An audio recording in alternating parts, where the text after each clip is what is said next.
Strong America Now t-shirt.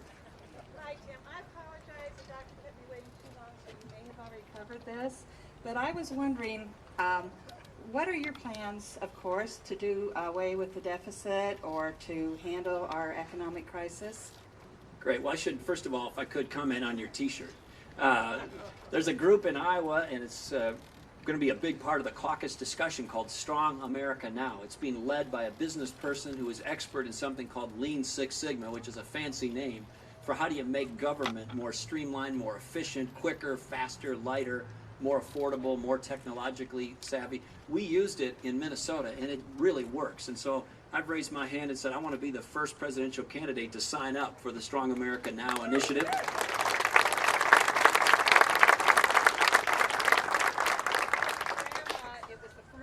That ever gave me hope that our country can make it fiscally. Yeah, and I want Mary to get Lean Six Sigma in our house for our daughters so they can get the beds made faster, get the grass mowed quicker, the whole deal.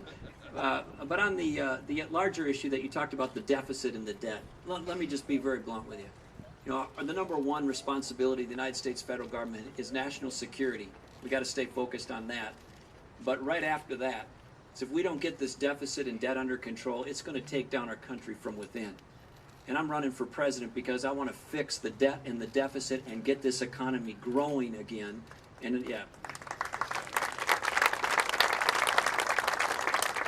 And on the spending side, if you look at an outlay of federal spending or where the money goes in pie chart form, red being things that are so-called non-discretionary, so it's Medicare, Medicaid, Social Security, interest on the national debt, and a few other entitlement programs.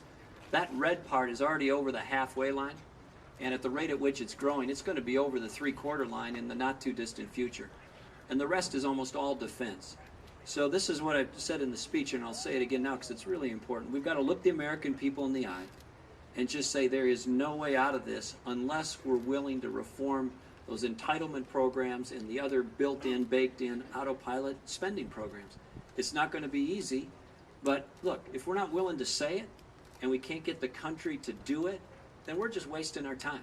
And this is going to be one of the last chances we're going to get to do it, because if you look at this, set aside the political nonsense and rhetoric, if you just look at it mathematically, it tips over pretty hard, pretty soon.